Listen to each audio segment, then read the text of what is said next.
जय श्री ओम नमः सिद्धेभ्यो। मंगलम भगवान वीरो मंगलम गौतमो गणी मंगलम कुंद कुंदाद्यो जैन धर्मोस्तु मंगलम सर्वमंगल मांगल्यम सर्वकल्याणकारकम प्रधानं सर्वधर्माणां जैनं जयतु शासनं जैनं जयतु शासनं जैनं जयतु शासनं। अभी 10 लक्षण पर्व में हम लोग विशेष रूप से प्रतिक्रमण के विषय में चर्चा करेंगे। यद्यपि प्रतिक्रमण का विषय इतना विस्तृत है, किसी भी ग्रंथ के आधार से यदि उसको लिया जाएगा तो कई महीनों का विषय है। क्योंकि हमें प्रवचनसार ही चलाना है आगे, सिर्फ 10 दिन के लिए हमने ये प्रकरण तय किया है, इसलिए हम इसको मर्यादा में रखेंगे इसी पुस्तक तक। पीठिका में हम जानकारियां देंगे पर किसी ग्रंथ का सीधा उद्धरण नहीं लेंगे। विषय जो चलाएगा आधार वो यही रहे। इसके शुरुआत में ये देखिए, आप लोगों को ये पेज दिख रहा है, कवर पेज के इधर शुरुआत में, तो उसमें जो इस कृति के विषय में जो लिखा है वो विषय पहले देखिए। यहां से हम बात शुरू करेंगे प्रतिक्रमण के बारे में। इसमें लिखा है, दिखावा रहित शिष्टाचार और दाग रहित सदाचार की समवेत शिक्षा एवं अचूक प्रभाव वाली प्रक्रिया का नाम प्रतिक्रमण है। मेरे ख्याल से जितने भी मैंने परिभाषाएं इसकी पढ़ी हैं, शायद आज के युग के हिसाब से इससे सटीक और इससे सीमित परिभाषा दूसरी नहीं, जिसमें सब कुछ आ जाता है। पहले देखें हम दिखावा रहित शिष्टाचार। प्रायः हम जब शिष्टाचार करते हैं किसी के प्रति तो उसमें दिखावा ही मुख्य होता है। हम आपस में जय जिनेन्द्र भी कर रहे हैं, किससे कर रहे हैं, किससे नहीं कर रहे, किसी को सॉरी बोल रहे नहीं बोल रहे, हम सामने वाले का स्टेटस देखते हैं, अपनी गलती नहीं देखते। यदि वो सॉरी बोलने लायक है तो बोलेंगे, और नहीं तो उसी पे चल जाएंगे, बीच रास्ते में क्यों आया था तू। इसमें सामने वाले की गलती क्या थी ये बिल्कुल भी विचार नहीं किया जाता। इसका मूल बिंदु क्या होता है, प्रस्थान बिंदु, हमारी गलती क्या थी और उसे हमें ईमानदारी से स्वीकार बिना किसी बहानेबाजी के। इसलिए इसको कहा दिखावा रहित शिष्टाचार। फिर शिष्टाचार क्यों कहा, सदाचार क्यों नहीं कह दिया।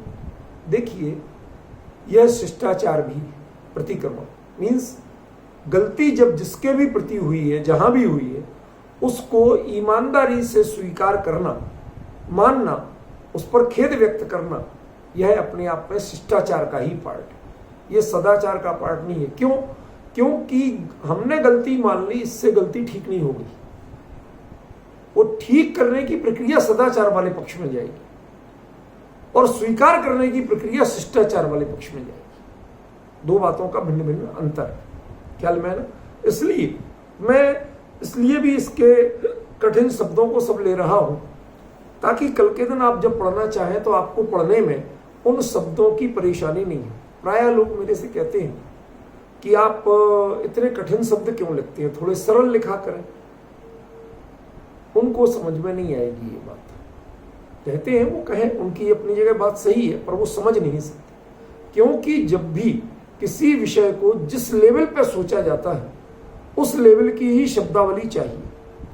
जब मैं सोचता उन्हीं भाषा और शब्दों में हूं तो फिर वही आएगा, उससे हल्का नहीं आएगा। दूसरा, जब किसी बात को आपको बांध के कहना है, बहुत व्यवस्थित तरीके से कहना है, कम से कम शब्दों में अधिक से अधिक बात कहना है, तो फिर वो भाषा का स्तर बदल जाए, वो फिर प्लेटफॉर्म के लेवल का नहीं रहे। आज हमसे कोई हमारे मित्र सज्जन कहते, जो हमें कभी 97 में मेरे बारे में मेरे व्याख्यान सुने थे, वो कहते भाई साहब पहले आप बहुत अच्छा बोलते थे, अब थोड़ा कठिन हो गया आपका। और किसी और की क्लिप मुझे भेजते, यद्यपि मैं देख चुका था, नाम किसी का नहीं लेना। इसको सुनो, इससे बड़ी मेरी तो आंखें खुल गई। क्या है? जो लोग सॉरी से ऊपर क्षमा नहीं जानते, समझ में आया?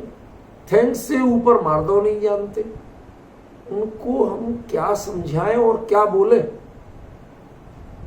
समझ रहे हैं? वो कोई शुरुआती लेवल में जब ऐसे लोगों के बीच पहुंच जाए तो हम भी सरल बोलते थे, सामान्य बातें बोलते थे, ख्याल में, लेकिन वो लोक रंजक नहीं थी, वो लोग समझाने के लिए थी, आम लोगों को समझ में आ सके इसलिए थी, उनके मनोरंजन के लिए नहीं थी। मैं उनके कभी पूरे जीवन में लोगों के मनोरंजन के लिए कोई विषय नहीं लिया, कोई शैली नहीं चुनी।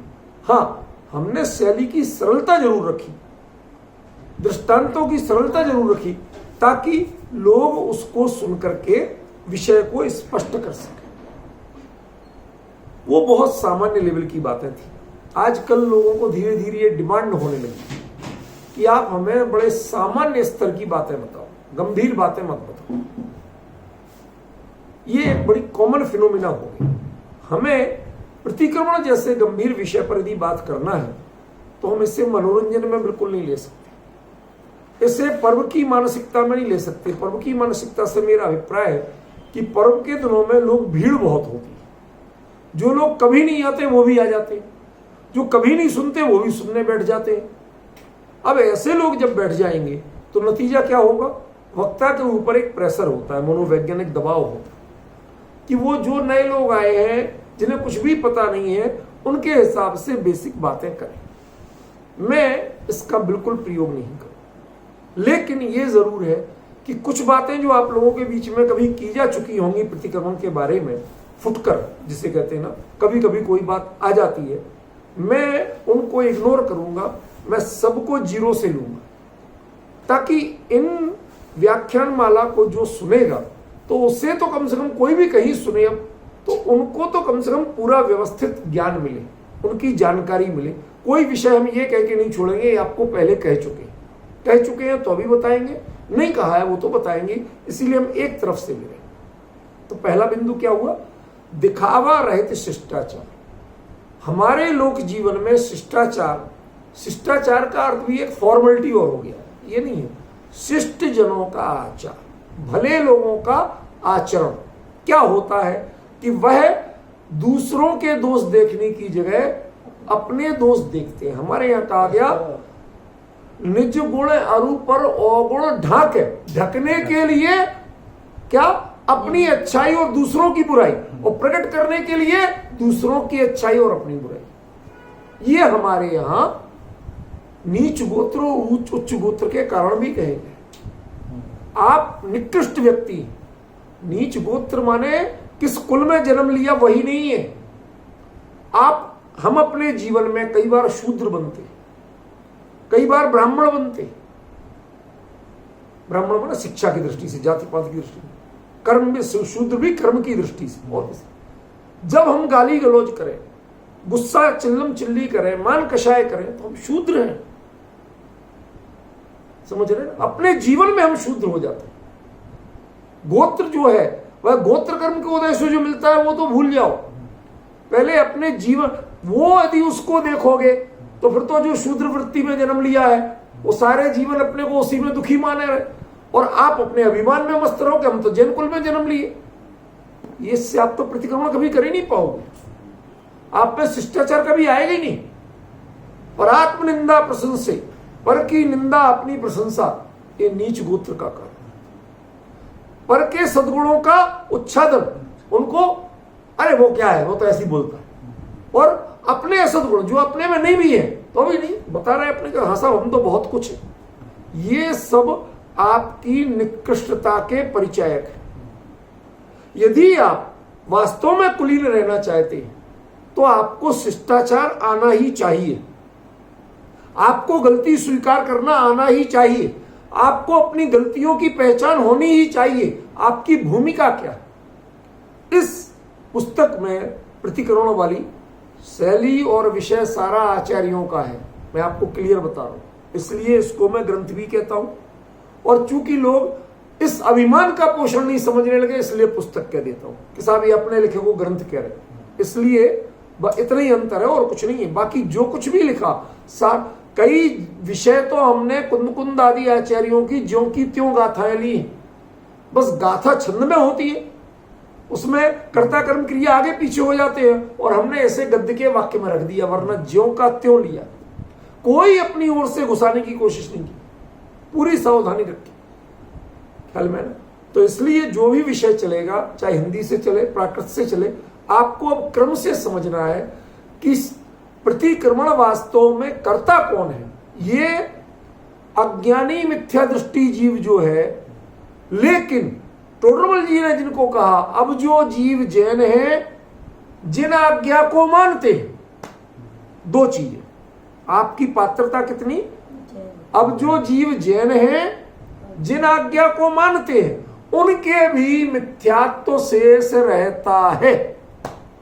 वो इसके प्राइमरी लेवल का पहला व्यक्ति वो है। अब जो जैन ही नहीं है, जैन शिष्टाचार को ही नहीं जानते, जैन आचार के दोष को ही नहीं जानते, समझ गए, वो सम्यक दर्शन का आचार नहीं है। जो आपके लिए श्रावक के अष्टमूल गुण कहे, वो सम्यक दर्शन का आचार नहीं है, वो मात्र जैन कुल में जन्म लेने का आचार है, समझ गए ना। अष्टमी चतुर्दशी जो आप मानते हो, ये जैन कुल में जन्म लेने का आचार है। इसके लिए आपको सम्यक दृष्टि होना जरूरी नहीं है, समझ रहे ना। और वृत्ति होना तो बिल्कुल भी जरूरी नहीं, ये वृत्तियों का आचार नहीं। वृत्तियों का तो अलग लेवल पे होता, चाहे वो देश वृत्ति हो चाहे महावृत्ति हो। ये तो नितांत वृत्ति जो सामान्य व्यक्ति है।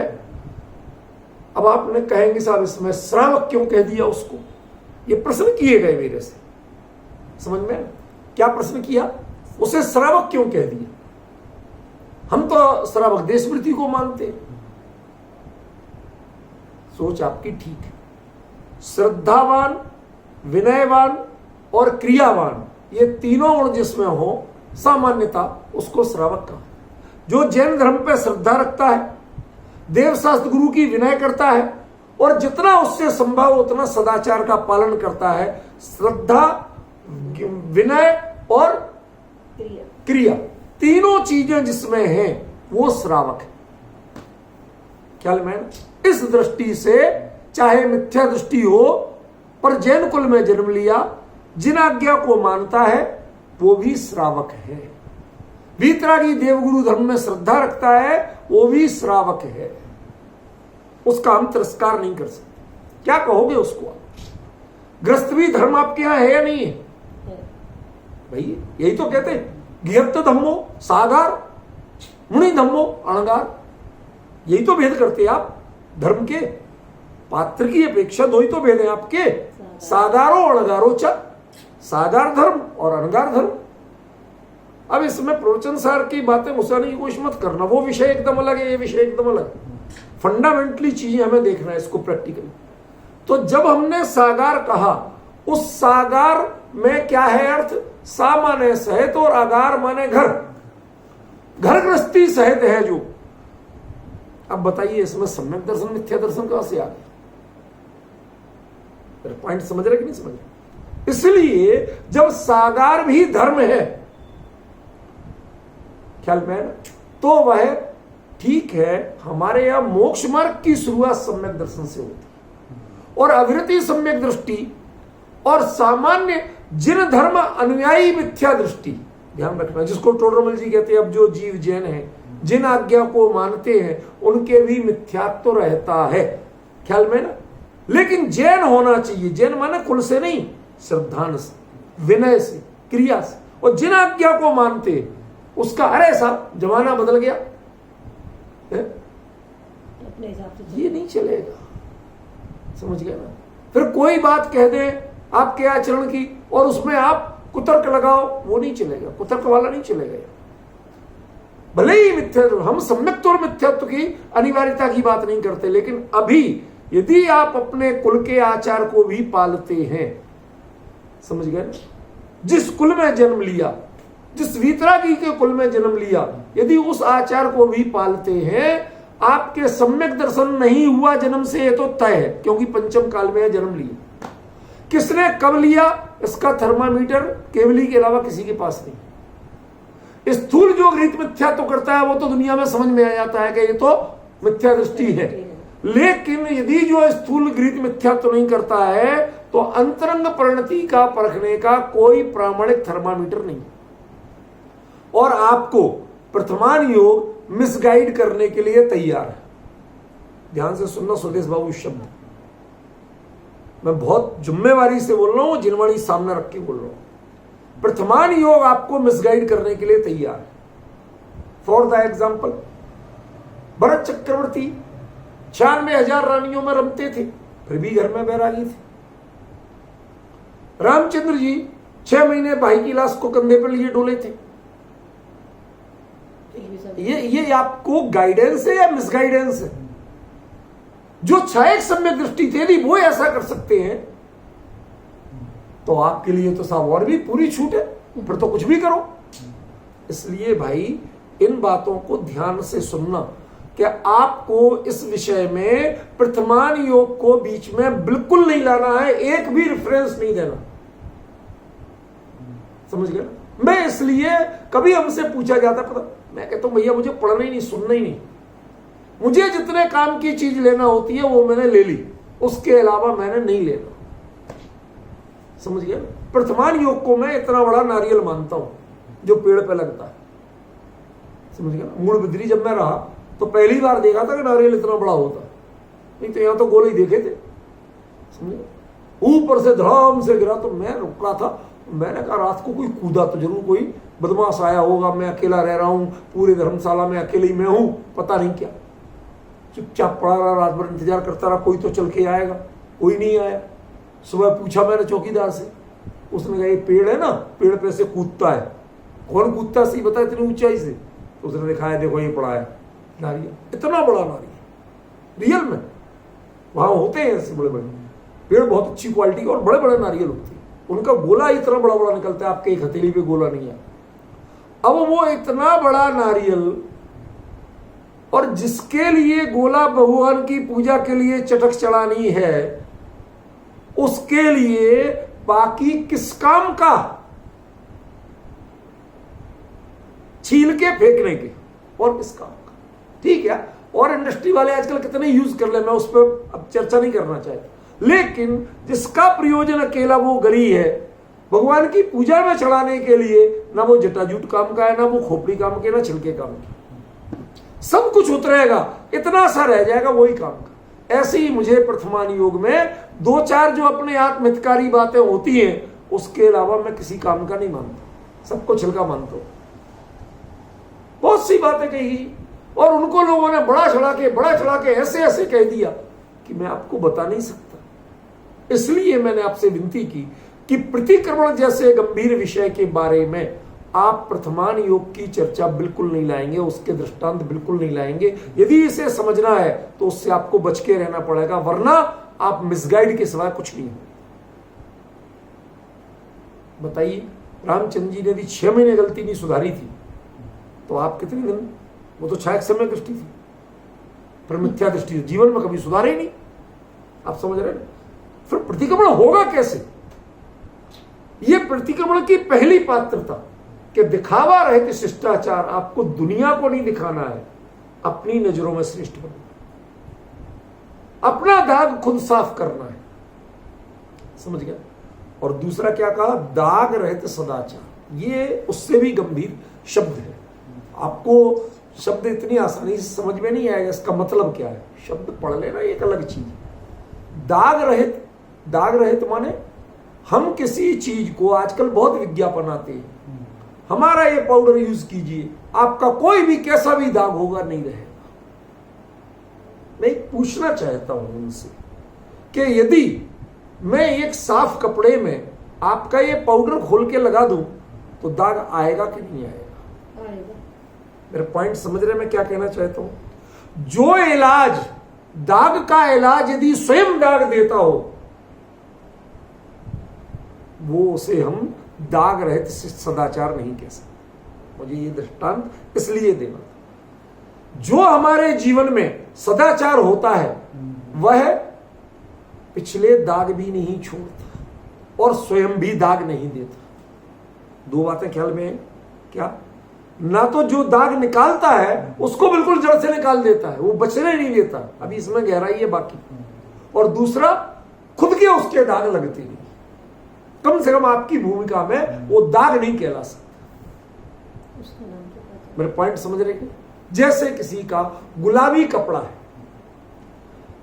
अब गुलाबी कपड़ा है और यदि उसमें पीले रंग का दाग लगा, आपने दाग छुड़ा दिया, साफ हो गया कि नहीं हो गया? अब साफ हो गया या सफेद हो गया? क्या कहोगे आप? गुलाबी तो अब भी है, समझ रहे ना? पीला दाग निकल गया लेकिन उसका स्वरूप गुलाबी है, वह सफेद नहीं है।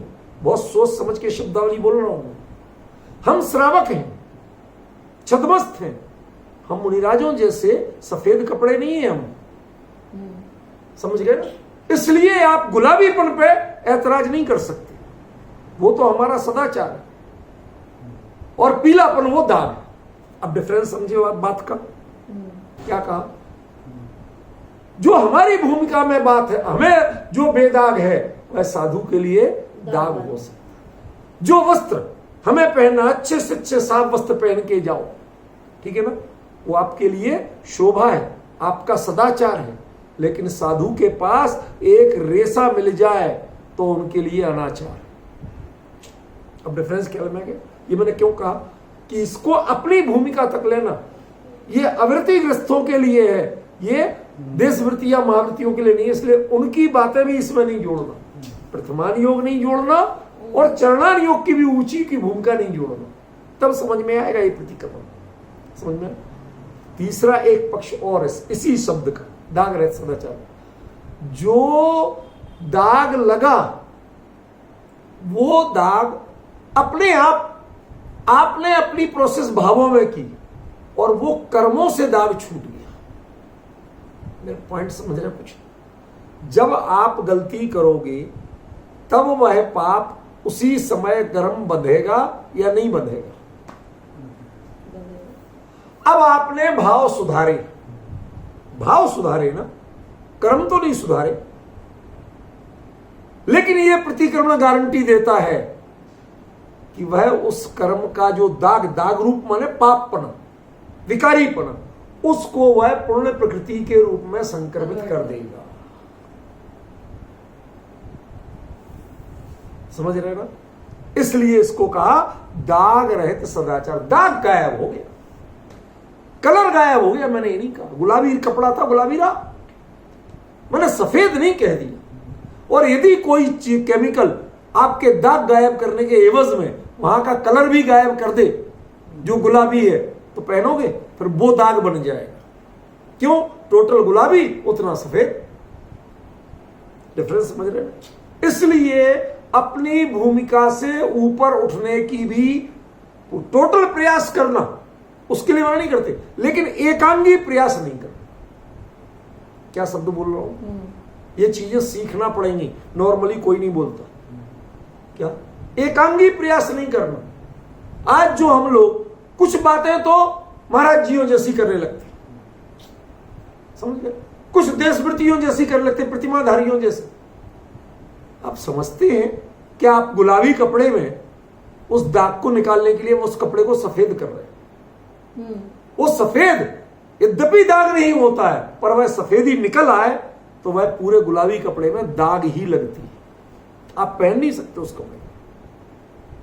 इसलिए यह भी आपको स्मरण रखना है कि यहां जो दाग हट रहा है वो दाग ही हटे, कलर ना हट जाए। वो आपकी जो भूमिका है उससे ऊपर। हमें कई बार ये भावुकता जगती है, जिसे दूसरी भाषा में सनक भी कहते हैं। क्या? हम इतने व्रत करेंगे, ये नहीं खाएंगे, ऐसे ही बैठ के लेंगे, फला करेंगे, ढिमका कर। अरे भाई, जो नियम पहले मैं करता था ही, मैं आपको किसी और की बात नहीं होता, मुझे अपनी गलतियां बता रहा हूं, तय कर लेते थे सब, जो थाली में एक बार में आ जाएगा वो ही लेंगे, नहीं लेंगे। इस दिन किसी ने नमक परोस दिया, अब करो क्या करते? अब परिणाम संकलेश रूप हो रहे। अब अगले को तो पता नहीं था, डिफरेंस समझा। ये सिर्फ नादानियां हैं। ये जो नियम है ना आपकी भूमिका के विरुद्ध, ये भी आपको दाग बन गया।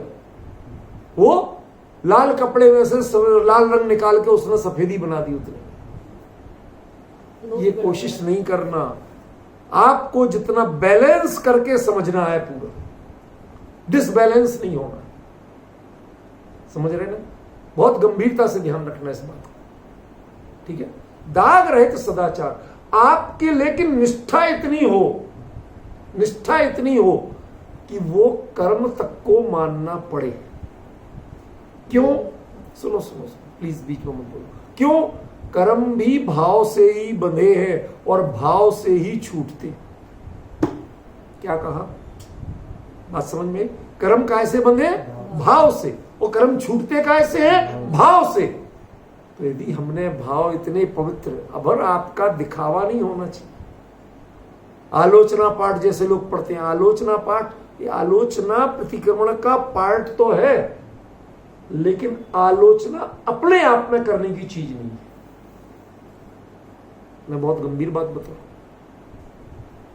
हूं। आलोचना प्रतिक्रमण का पार्ट है, लेकिन आलोचना अपने आप में करने की चीज नहीं है।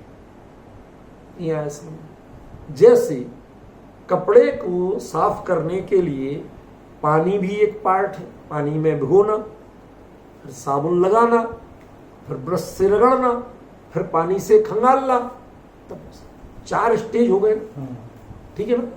अब आप ऐसा करो कि सूखे कपड़े पे साबुन लेके ऐसी बट्टी लेके रगड़ो, क्या होगा? भाई साबुन से कपड़े साफ होता है ना? पूरा अंतर समझ रहे कि नहीं समझ रहे? वो यदि उस पर के पहले वो गीला था कि नहीं कपड़ा, साहब आपने ये कब कहा था? आपने कहा था इससे हमारा साबुन लेके जाओ, बड़े से बड़े दाग आपके दूर हो जाए। हमने ले जाकर रगड़ मारा, वो और पूरा कपड़ा ही सत्यानाश हो गया। अब आप पॉइंट समझ रहे? ये आलोचना आदि ये 4 आगे आएंगे, 4 पार्ट हैं प्रतिक्रमण के, क्रम है, लेकिन इनमें से कोई भी इंडिविजुअल करने की चीज नहीं। आप सोच लो कि हमने आलोचना पाठ पढ़ लिया और हमारा कुछ हो गया। अभी हमारे साथ बहुत प्रश्न है, जब इसको प्रकाशन हुआ, ये सब हुआ, और साहब हमारे यहाँ जो चलता है हम तो वही पढ़ लेते हैं, वही हो गया हमारे लिए प्रतिक्रमण। कोई अकेले सामायिक पाठ को प्रतिक्रमण कह रहा है, कोई अकेले आलोचना पाठ को प्रतिक्रमण कह रहा है। इसका मतलब है हमारे यहाँ किसी को प्रतिक्रमण क्या होता है ये पता ही नहीं। कोई ये विरोध कर रहा है, साहब हमारे यहां तो यही चलता, हम तो वही चलाएंगे, हम तुम्हारा नहीं चला। मत चलाओ, एक बार सुनो तो सही कि प्रतिक्रमण जिन शासन में क्या है। ये मेरे शासन की बात नहीं है, जिनेंद्र भगवान के शासन की बात, समझे ना? उसको उस लेवल पे लेना पड़ेगा, कोई पूर्वाग्रह नहीं, इसमें कोई मेरा तेरा नहीं है। समझ में ना? ये तो हमारे यहाँ कहते तेरा पंथ को जब कहा गया तो ये जिन ये तेरा पंथ, ये तो आपका है, ये मेरा नहीं है। समझ गए? ऐसे ही इसमें शब्दांकन भले ही मैंने किया हो, लेकिन वो मूलतः वो शब्द सारे उसी प्रतिक्रमण सूत्र के हैं जो पहले चलते थे, ये जिनवाणी के, और वो सिद्धांत वो भी जिनवाणी के आचार्यों के, कुछ भी मेरा नहीं है। एक बात अपनी घुसाने की कोशिश नहीं की मैंने, समझ गया? इसलिए इसको उसी निष्ठा से पढ़ो आप। दाग रहित सदाचार का मतलब क्या हुआ? आपके भावों में इतनी दम होना चाहिए, इतनी निष्ठा होना चाहिए कि हां आप भाव करो और सामने वो कर्म भी बदल जाए। अभी तक आप भाव करते हो, कर्म बन तो जाते हैं, लेकिन आप भाव करो और कर्म छूट नहीं जाए तो बदल तो जाए। ये ताकत क्या आपने कभी अपने भावों में अनुभव की? नहीं की ना? तो प्रतिक्रमण करना है तो पहले ये ताकत चाहिए आपके भावों में। This is not just a formality, this is not a routine work. Routine work होना चाहिए प्रतिक्रमण आपका, लेकिन रूटीन वर्क माने निपटा दिया, कर लिया। आज हमने जाप नहीं की थी, आज हमने फला नहीं किया था, चलो अब कर लो। अरे भाई, जो जिसका पार्ट है, जिसकी जो प्रोसेस है, जो जब किया जाता, ऐसे कहीं चलेगा? क्यों से चिल्ली हो क्या कि पहले दूध पिया, चीनी थी नहीं, फीका दिया, उन्होंने दे दिया होटल वाले ने चीनी, उसने खाई और खाने के बाद लोट लगाने लगा। वो घबरा गया कि भाई पता नहीं क्या है, कोई जहर वहर छिपकली तो नहीं गिर गई थी, उसने सारा दूध फेंक दिया। खड़ा हुआ आदमी, क्यों, क्या हुआ था? कुछ नहीं, वो दूध में चीनी नहीं मिली थी, मैं चीनी मिला रहा था। ये चुटकुले नहीं सुना रहा हूं, आप समझिए। यदि कोई काम क्रम में नहीं हुआ, गिलास में नहीं मिलाई और पेट में मिलाओगे ऐसे, तो उसका नतीजा क्या होगा, क्या अनर्थ निकलेगा? डिफरेंस समझ रहे हैं? उसे आप सभ्यता कहोगे या पागलपन? वो समझदारी है या सेक्शिल्लीपना? इसलिए कोई भी कार्य होगा प्रतिक्रमण में तो वो एक अपनी प्रोसेस के अंतर्गत होगा। वह मन मर्जी से कभी कुछ कर लिया ऐसा नहीं होता। कभी आलोचना पाठ पढ़ लिया, कभी सामायिक कर ली, कभी माला फेर ली काय उत्सर्ग के नाम पे, ये तमाशे नहीं है। प्रतिक्रमण तमाशा नहीं है, प्रतिक्रमण एक प्रॉपर प्रोसेस है। जैसे कपड़े धोने की आपकी पूरी प्रोसेस है, उस क्रम से ही करोगे तो कपड़ा धुल के साफ आएगा। यदि आप उल्टा सीधा करोगे तो सामग्री वही होगी लेकिन उससे साफ होने की गारंटी नहीं। आपको दाग रहित सदाचार बनाना है तो आपके आचरण में इतनी निष्ठा हो, इतना पोटेंशियल हो कि उससे कर्म को बदलना पड़े। आपकी भूमिका का प्रतिक्रमण कर्म को अभाव नहीं करता है, वो सिर्फ कर्म को बदलता है। स्थिति में उत्कर्षण अपकर्षण, अच्छाई का उत्कर्षण हो जाए और बुराई का अपकर्षण हो जाए। पाप प्रकृतियों का अपकर्षण, पुण्य प्रकृतियों का उत्कर्षण, ठीक है ना? और संक्रमण, पाप प्रकृतियां सीधी पुण्य में ही बदल जाए, ये होता है। समझ गए? इसलिए प्रतिक्रमण वह सॉलिड प्रोसेस है, वह सॉलिड प्रोसेस है जो आपके किए गए कर्म को वाकई में बदल सकती है।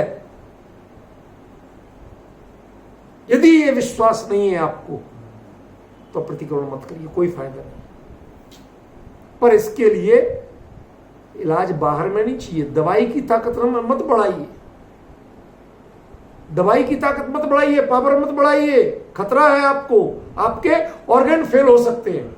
जब जब हम दवाई की ताकत बढ़ाते हैं ऑर्गन फेल होते हैं, मेडिकल साइंस कहती है। इसलिए दवाई की ताकत मत बढ़ाइए, अपने सेल्फ रेजिस्टेंस पावर बढ़ाइए।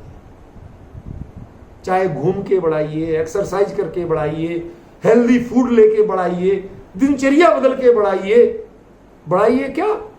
अपना सेल्फ रेजिस्टेंस पावर, अपना आंतरिक बल जो रोग से लड़े, ताकि दवाई का पावर कम करना पड़े, धीरे धीरे खत्म भी हो जाए, ठीक है ना? लेकिन आपका आत्मबल क्षीण ना हो। हमारी कमी क्या है? हम प्रतिक्रमण को क्यों अपनाना चाहते हैं? दवाई के हैवी डोज के रूप, जबकि प्रतिक्रमण दवाई का सबसे लाइट डोज है। प्रतिक्रमण हैवी डोज नहीं है। हैवी डोज प्रायश्चित होता है, समझ गए? प्रतिक्रमण वह दवा है जिसे किसी डॉक्टर से पूछने की जरूरत नहीं, किसी का प्रिस्क्रिप्शन नहीं चाहिए। जबकि प्रायश्चित में प्रिस्क्रिप्शन चाहिए। विदाउट मेडिकल प्रैक्टिशनर के प्रिस्क्रिप्शन के आप प्रायश्चित नहीं ले सकते, पता है आपको? उसके लिए आचार्य के पास जाना पड़ेगा, अधिकृत व्यक्ति के पास जाना पड़ेगा, वो ही लिखेगा तो वो देगा, वरना वो एक केमिस्ट देने से मना कर देता है। आप प्रायश्चित नहीं ले सकते। ये वो दवाई है, वो इलाज की पद्धति है जो आप अपने घरों में, कभी कुछ हुआ, आज थोड़ा तुलसी का काढ़ा बना देना, आज थोड़ी मुलेठी उबाल के दे देना। इनके साइड इफेक्ट्स कहीं नहीं लिखे हैं, समझ गए ना?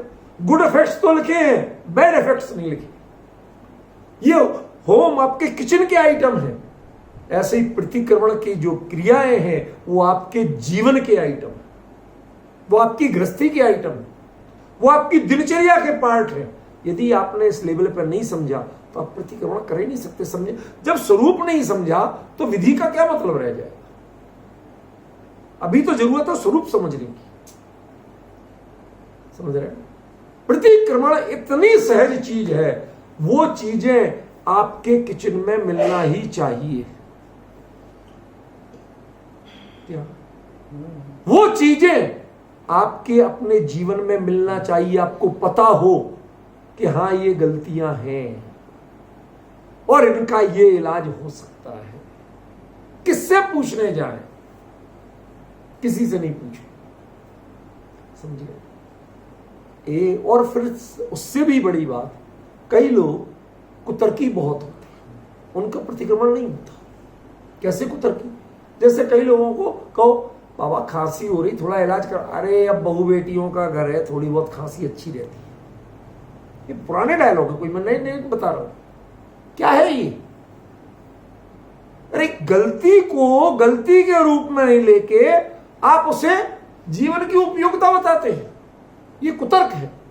भूल चूक हो जाए, जो व्यक्ति ये कहता है भाई साहब आज के जमाने में अब आलू के बिना नहीं चलता, ऐसे व्यक्तियों के लिए प्रतिक्रमण नहीं है, कुतर्क है।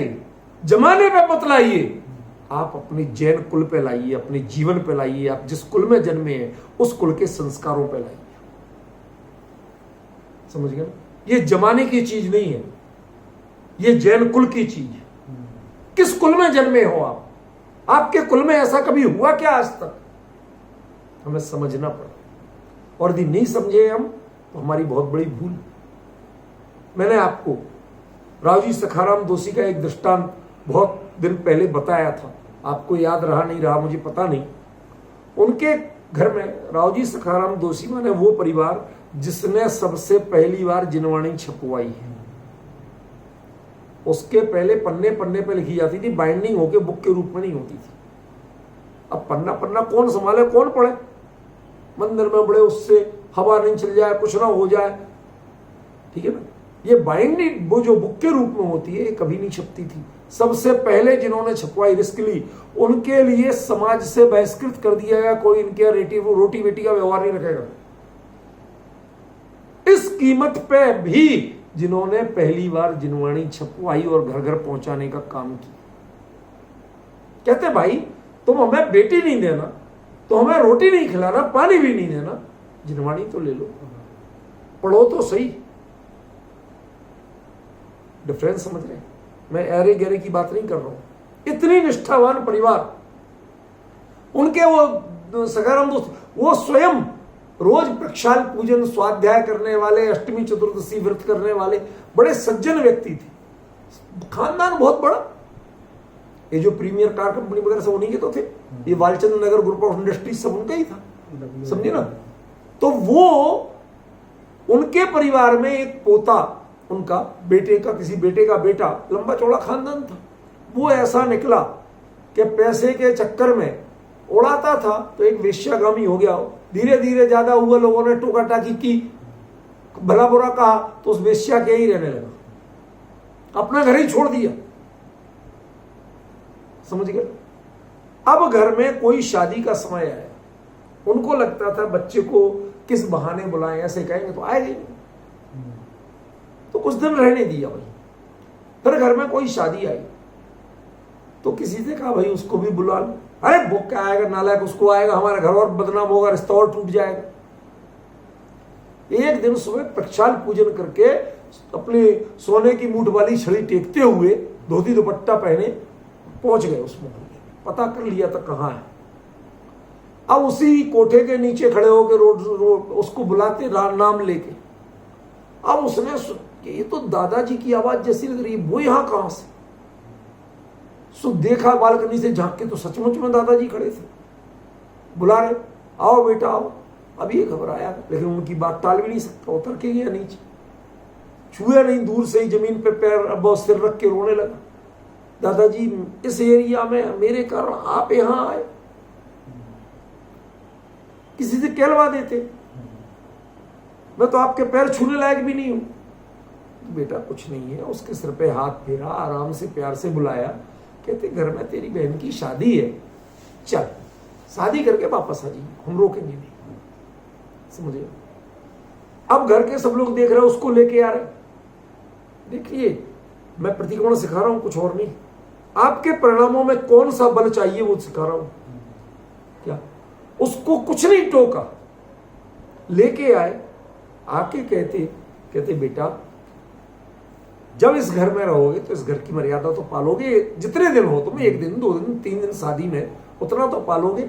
उसको नाई बुलवाया, दाढ़ी वाड़ी सब बनवाई, सब किया, फिर उसे शुद्ध धुले बढ़िया कपड़े पहनाए, अपने साथ अर्घ लेके द्वारा मंदिर गए, उससे अर्घ चढ़वाया, ठीक है ना, अपने हाथ से गंधोदक तिलक लगाया उसे, फिर पाटे पे बिठाया, सामने भोजन लगवाया चौकी पे, और दादाजी पंखा झलते बैठ गए। उन दिनों ये बिजली के पंखे नहीं होते थे, समझ गए। वो हुआ, उससे आपने अपना कर्तव्य निभाया, आपको पूरा, उन्हें दादाजी को भरोसा था कि ये सुधरेगा। आप विश्वास नहीं करेंगे कि उसने श्रावक के व्रत अंगीकार करके संलेखना पूर्वक देह छूटे, लौट के कभी नहीं गया। आप डिफरेंस समझ रहे ना। ये जो मिच्छामि दुक्कडम है, ये तिरस्कार नहीं है, उन्होंने तिरस्कार नहीं किया उसको सही रास्ते पे, उसे खुद एहसास हुआ, वो कुल में जन्मा था, उसे पता था मेरा ये कर्तव्य नहीं। मैंने कहा था ना अभी कि आपको इतना एहसास होना चाहिए कि ये आपकी गलतियां हैं, कहा था ना अभी। उसे एहसास था क्योंकि वो वैसे कुल में जन्मा था, समझिए।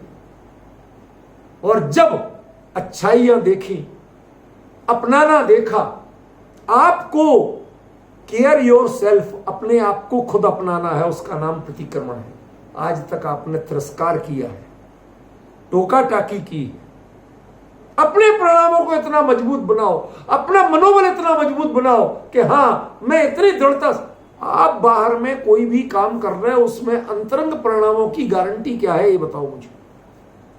है कोई? एक काम को करने वाले, एक पूजन करने वाले 20 लोग खड़े हो, क्या सबके एक परिणाम है? नहीं। उसी पंक्ति को पढ़ते समय क्या सबके एक परिणाम है? क्या सबका एक जैसा बंध है? ये हम अंतर, फिर ये कमी किस चीज की है? शब्द वही है, जगह वही है, सामग्री वही है, पुस्तक वही है, फिर कमी किस चीज की, अंतर किस चीज का? अंतर है आपके आत्मबल का, मनोबल का, समर्पण का, डेडिकेशन का। प्रतिक्रमण सबसे पहले वो मांगता है। इसलिए हमने इतिहास नहीं सुना है प्रतिक्रमण का, वो आप जानते हैं, सरल है कि गौतम स्वामी ने शुरू किया था, उसके पहले वृषभसेन गणधर ने शुरू किया, 22 तीर्थंकरों के काल में नहीं चला। ये इतिहास प्रथमानियों, ये जानना बहुत सरल है, ये तो आपको कहीं भी मिल जाएगा। मैं उन पक्षों को बताऊंगा जो आपने आज तक सोचे नहीं, कहीं लिखे मिलते नहीं।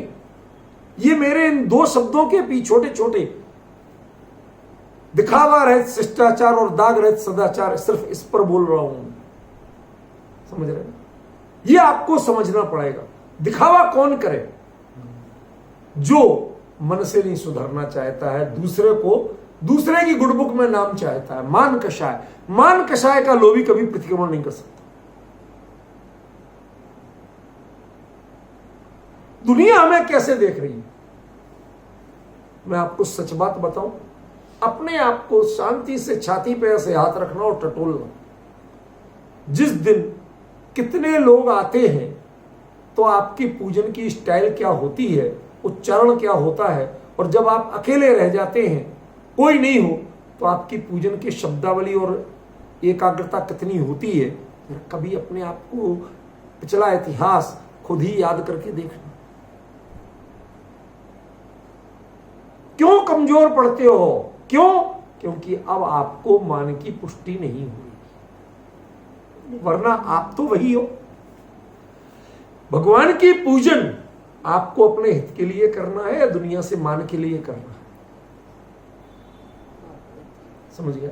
यदि आपके अंतर आता है अकेले और संगेले में, संगेले मानो दूसरों के साथ, इसमें अंतर आता है, इसका मतलब है कि आपके अंदर पूजन नहीं, मान कसाय का फैक्टर ज्यादा काम कर रहा है। आपका आत्मबल इतना कमजोर है कि वह स्वयं को नहीं संभाल पाता जब दुनिया मान का सहारा नहीं देती। शब्दों को स्मरण रखना अच्छी तरह। दुनिया मान का सहारा नहीं दे तो आप अपने पैरों पर खुद खड़े नहीं हो पाते। अपनी भगवान की पूजन जो अपने हित के लिए कर रहे थे वो नहीं कर पाते, उसमें विकृति आने लगती, कमजोरी आने लगती है, डगमगाने लगते हो आप। ऐसे कमजोर चरित्र वालों से प्रतिक्रमण नहीं होता। जो किसी से मान नहीं चाहते, हमें संभलना है। यदि कुछ पाना भी है तो अपने नजरों में पाना है, दुनिया से नहीं पाना। वह प्रतिक्रमण कर सकता है। जो दुनिया के सामने दिखवाना चाहता है वो प्रतिक्रमण नहीं कर सकता। इसलिए कहा दिखावा रहित शिष्टाचार और दाग रहित सदाचार। इतना मनोबल होना चाहिए आप में, इतना मनोबल होना चाहिए कि हां, इतनी दृढ़ निष्ठा से, यदि मैंने पाप शिद्दत से किए थे, शिद्दत तो समझते हैं, उर्दू का शब्द है शिद्दत, माने पूरी मनोयोग से, पूरे लग के, यदि हमने वो पूरी शिद्दत से किए थे तो आज हम सुधरने का कार्य भी पूरी शिद्दत से करें। क्या मजाल है कि वो दाग रह जाए। समझिए, ये है प्रतिक्रमण का फंडा। फिर क्या कहते हैं, इन दोनों की समवेत शिक्षा। देखो, दो बातें और हैं, आज उतनी करूंगा मैं, फिर उसके बाद का मैटर कल से आगे लूंगा। इनमें की समवेत शिक्षा। समवेत शिक्षा माने दोनों चीजें एक साथ चलें, शिष्टाचार भी और सदाचार भी। आप शिष्टाचार अकेले में अटक गए और उसको अप्लाई नहीं किया, पंडित बन गए, तारीफ तो जिनवाणी की बहुत की, जिस विषय पर बुलवाना उस पर क्या बुलवाए, सारी दुनिया रीझ जाए, लेकिन भला आदमी खुद नहीं रीझता। समझ गया। इसलिए प्रतिक्रमण पंडिताई की चीज नहीं है, पंडितों की चीज नहीं है। प्रतिक्रमण श्रावक करता है, पंडित प्रतिक्रमण मैंने पंडित कर नहीं सकता ही नहीं करो। श्रावक बन पहले, पंडित मत बन। पंडिताई की गद्दी से उतर जा नीचे, तब प्रतिक्रमण कर पाएगा। पंडित बना रहा, प्रतिक्रमण नहीं कर पाएगा। हमारे लोग कहते हैं हमें प्रतिक्रमण करा दो। हे भगवान, ये बात बताओ कि मैं जब आपको सिखाने लगूंगा, आपको कराने लगूंगा, ध्यान आप पर होगा, तो मैं सही कैसे करूंगा? क्योंकि जहां करना चाहिए वहां मेरा ध्यान ही नहीं है। समझ रहे कि? और फिर जब मैं ही गलत करूंगा तो आप सही कैसे सीखोगे? इसलिए यह वह प्रक्रिया है जिसमें किसी प्रकार का दिखावा नहीं चाहिए। दोनों का समवेत शिक्षा, दोनों की पूरी सीखने को बात मिलती है, और साथ में अचूक प्रभावशाली प्रक्रिया। कौन सी प्रोसेस है अपनाना? जिसके बारे में आप 100% श्योर शॉट मानते हो, ये होगा ही। आपके मन में जरा सी भी आशंका नहीं होना चाहिए। जिसके जरा भी आशंका हो वो प्रतिक्रमण नहीं कर सकता, उसका प्रतिक्रमण सार्थक नहीं। प्रतिक्रमण वो करता है कि हमने ये चीज की और हो नहीं होना।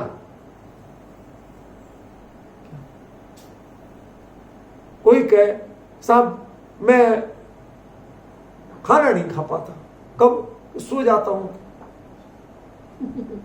क्या बातें कर रहे हो? मुझे नींद नहीं आती, कब? सब सुबह उठने के बाद। तुम रात भर सोए हो डकार के, कहां से आ जाएगी? ये बेमतलब की बातें नहीं करना। ये क्या है? अचूक प्रभाव वाली प्रक्रिया। वो यदि प्रतिक्रमण, यदि नींद की दवाई है तो पूरी रात सोने के बाद भी खाओगे तो पूरा दिन फिर सोओगे। उसको आप चैलेंज नहीं कर सकते, उसका वो इफेक्ट आएगा ही आएगा। तब तो उसे प्रतिक्रमण मानना। और यदि वो इफेक्ट नहीं आता है तो उसका नाम प्रतिक्रमण नहीं। कितना सेल्फ डिपेंड है, अपने ही परिणामों से होती है, अपनी गलतियों के पूरी पहचान और एहसास से होती है। और मैं गारंटी से सुधरना चाहता हूं, और यह पक्का भरोसा है कि हम छद्मस्थों को कर्म नहीं दिखते, लेकिन जिसे पक्का भरोसा है कि इससे कर्म पलटेंगे, वही प्रतिक्रमण कर पाता है। वो उसके अंदर बल जगता है। जिसके अंदर ये परिणामों में कमजोरी हो। क्यों? वो एक हमारे ललितपुर के कवि थे,